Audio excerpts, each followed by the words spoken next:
Selamat malam teman-teman semua. Pada sesi ini Empu akan bercerita sedikit tentang masalah nge-YouTube. Nah, jadi sambil mengisi waktu Empu bercerita untuk masalah itu ini ditujukan kepada kawan-kawan atau saudaraku yang pemula terjun di YouTube, dan Empu tetap berdoa semoga sukses buat kita semua seperti itu. Kebetulan Empu mengerjakan gagang mandau. Ini gagang mandau. Nah, ini bilah mandaunya. Baru dikerjain memakai pisau. Teman-teman bisa melihat semua. Nah, jadi sambil mengerjakan gagang mandau ini pada malam ini kan Empu istirahat. Jadi membuat konten ini mengisi waktu sambil istirahat. Semoga saja ini bisa membantu atau menjadi motivasi bagi saudaraku atau teman-teman semua yang pemula atau baru terjun membuat channel YouTube. Memang di dalam membuat channel YouTube itu pastinya karena kita bukan siapa-siapa, orang tidak mengenal kita, maka channel kita tersebut itu pasti sunyi. Ya syukur-syukur kalau ada satu orang yang menonton. Kadang-kadang nggak ada yang menonton, itu sampai sehari 2 hari nggak ada yang menonton.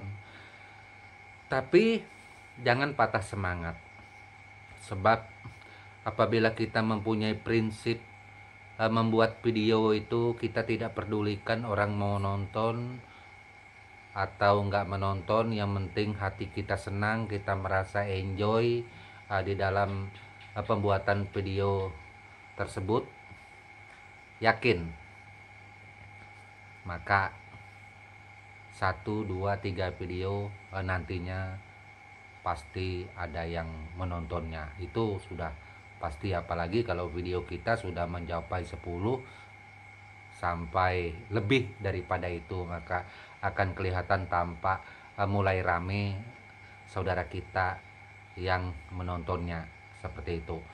Nah, jadi kita harus semangat. Nah, itu semangat membuat konten. Seperti saya, Empu Glol juga membuat konten bukan main lama itu. Nah, cuman biar lama kita jangan juga terpengaruh, loh kok subscriber saya tidak bertambah. Nah, itu seumpamanya naik 2, 3, 4, 5 sampai 6 terus berkurang 1, 2, 3 berkurang, lalu merasa loyo, lalu merasa down. Kita jangan seperti itu, jangan terpengaruh dengan sub kita yang ada, jangan terpengaruh dengan subscriber yang ada. Biar subscriber kita turun, nggak apa-apa. Nah, itu nggak apa-apa, nggak masalah. Karena kemungkinan video yang kita tampilkan ini bisa juga 1-2 video untuk seterusnya tidak cocok bagi subscriber yang ada, maka mereka akan mencari yang cocok dengan selera, dengan tontonan, dengan hobinya yang ada. Kita bersabar, tetap selalu membuat video, percaya, karena video apapun, video apa saja yang ditampilkan di dalam setiap konten YouTube itu pasti ada yang menyenangi, pasti akan tersaring para penonton yang menyukai konten kita tersebut. Nggak ada konten itu artinya sampai beberapa video, sampai puluhan video itu nggak tersaring di sana orang-orang yang subscriber di video kita, orang yang suka. Nah, jadi jangan sampai subscriber ini menjadi tolak ukur di dalam kita membuat video. Kalau itu menjadi tolak ukur duluan, waduh ini belum ada subscriber, ini nggak bertambah malah berkurang. Nah, ini karena mengejar subscriber ini, maka kita untuk membuat video itu akan down. Jadi tetap kita jangan pedulikan subscriber, kita buat aja video selera kita, sesuka-suka kita, hobi kita, yang penting bagus. Seperti Empu katakan terdahulu, kita jangan berbicara sara, agama, suku, dan lain-lain dalam sisi negatif. Tetapi kalau itu seandainya dalam sisi positif, tak apa-apa, dan kita selalu menghormati, menghargai seseorang, pribadi, kelompok, atau siapa saja. Nah, itu kita menjadi moto kita membuat YouTube, berusaha tampil yang sebaik-baiknya itu demi sebuah channel. Kalau channel kita itu baik, kita berusaha membangunnya dengan jerih payah yang seperti itu. Yakin saja channel kita pasti nantinya akan rame. Memang kalau kita berharap instan rame itu nggak mungkin, tidak akan, karena kembali ke cerita saya Empu, saudaraku bukanlah siapa-siapa, termasuk saya juga bukan siapa-siapa.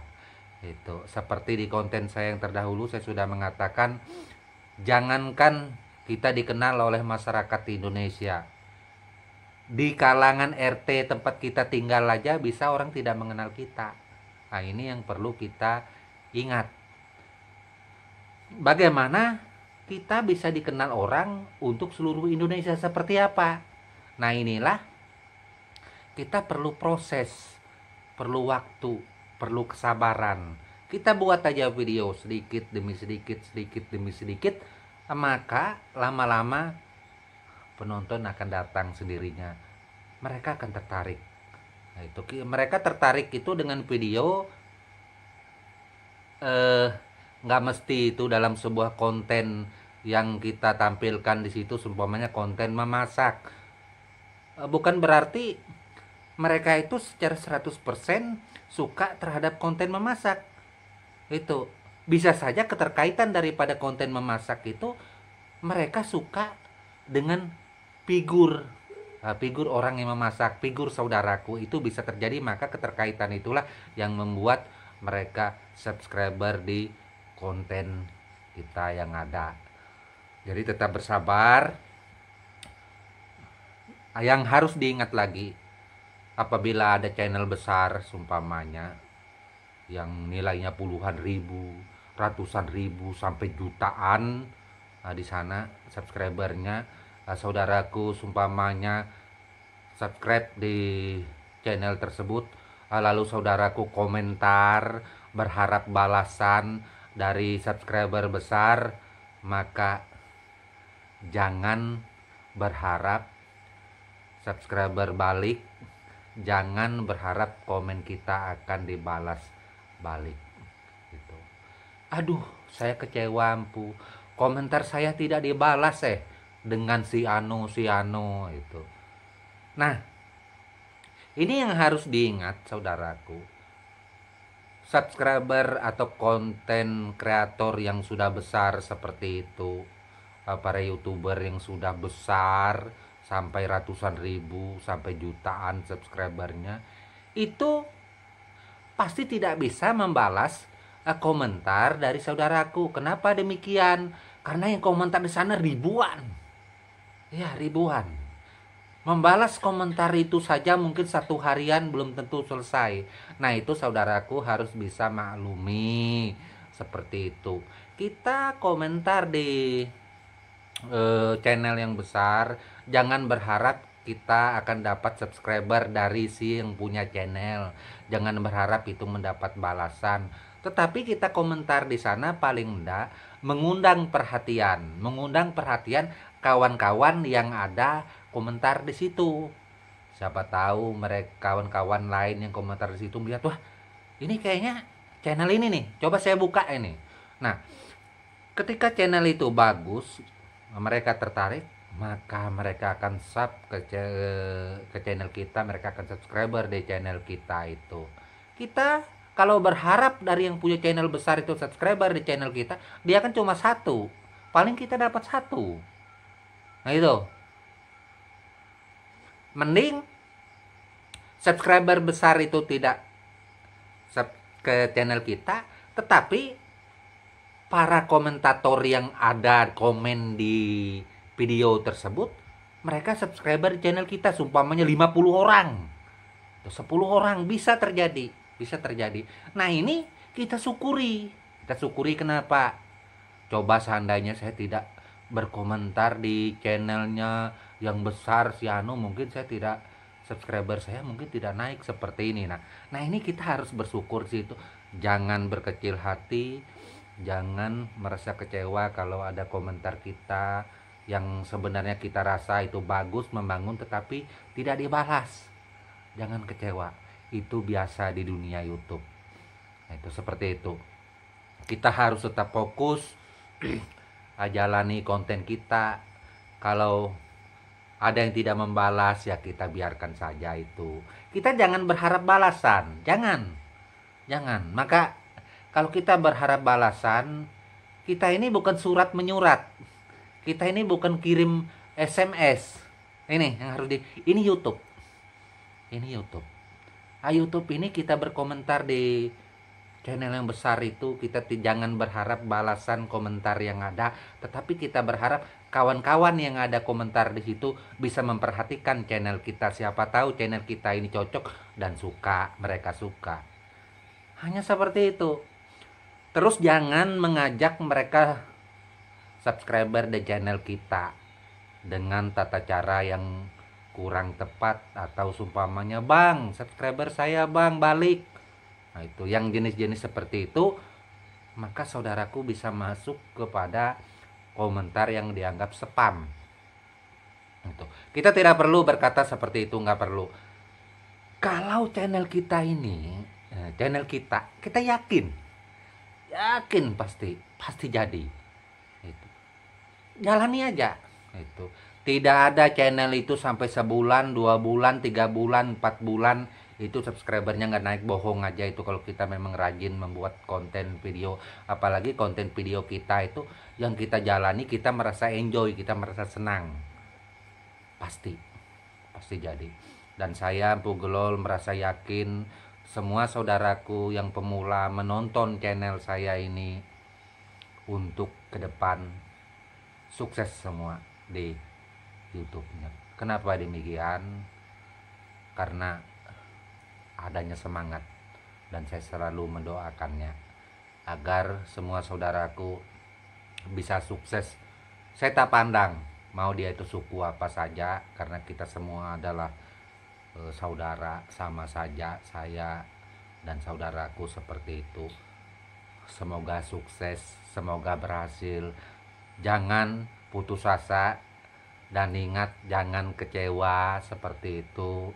Nah, jadi kita harus tetap membuat video konten yang terbaik menurut kita. Nah, jadi ada kawan juga yang bertanya, "Empu, berapa kali sih satu hari yang bagus kita membuat konten itu?" Tidak ada pembatasan di YouTube harus berapa kali untuk membuat konten. Itu terserah kita. Itu kapan maunya kita membuat konten, nggak ada masalah.